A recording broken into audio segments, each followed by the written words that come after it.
ભારતે પાકિસ્તાનના દરેક હુમલાનો જડબાતોડ જવાબ આપ્યો છે અને દરેક હુમલાને કર્યા છે નાકામ। જ્યાં પાકિસ્તાનના 50થી વધુ ડ્રોન ભારતે તોડી પાડ્યા છે। પાકિસ્તાનના 3 ફાઇટર જેટને પણ ભારતે નષ્ટ કરી નાખ્યા છે। જમ્મુ કાશ્મીરથી ગુજરાત સુધી એર ડિફેન્સ સિસ્ટમ હાલ સક્રિય છે અને પાકિસ્તાનના 6 શહેરો પર ભારતે વળતો જવાબી હુમલો કર્યો છે, જેમાં લાહોર, ઇસ્લામાબાદ અને કરાચીમાં વળતો પ્રહાર કરવામાં આવ્યો। એ ઉપરાંત સિયાલકોટ અને નરોવાલને પણ ભારતે નિશાને લીધું છે। બહાવલપુર, પેશાવર ઉપર પણ ભારતે અનેક હુમલા કર્યા છે, જ્યાં પીઓકેના કોટલીમાં પણ ભારતની જવાબી કાર્યવાહી થઈ અને આ જવાબી કાર્યવાહીમાં પાકિસ્તાનની અનેક ચોકીઓ નષ્ટ થઈ ચૂકી છે।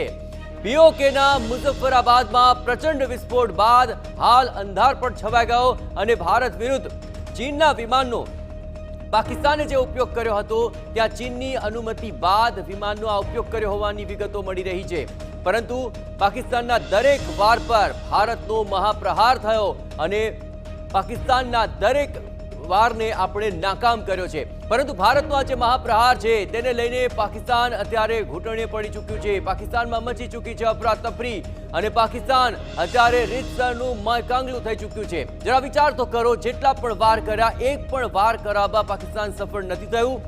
ભારતની જે ડિફેન્સ સિસ્ટમ છે તે આખરે પાકિસ્તાનના દરેક વારને નાકામ કરવામાં સફળ રહી છે।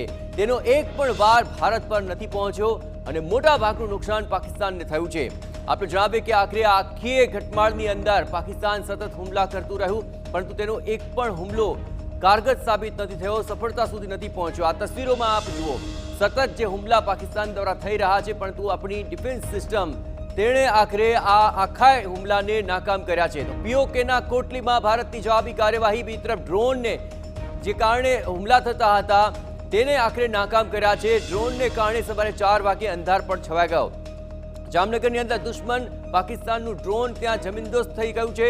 આ ઉપરાંત સવારે 4 વાગે અહીં ડ્રોન દેખાયું હતું કે જેને આખરે તોડી પાડવામાં આવ્યું। ચીનની અનુમતિ બાદ વિમાનનો ઉપયોગ કર્યો હોવાની પણ વિગતો મળી રહી છે। આપને જણાવીએ કે પાકિસ્તાન પાસે જે ચીનના વિમાન હતા પણ તેને તોડી પાડવામાં પણ ભારત સફળ રહ્યું છે। આખરે પાકિસ્તાનના 50થી વધુ ડ્રોન તૂટી પડ્યા છે। જામનગરની અંદર દુશ્મન પાકિસ્તાનનું ડ્રોન દેખાયું હતું અને સવારે 4 વાગ્યા જે ડ્રોન દેખાયું તેને પણ આખરે નેસ્તનાબૂદ કરી દેવાયું છે।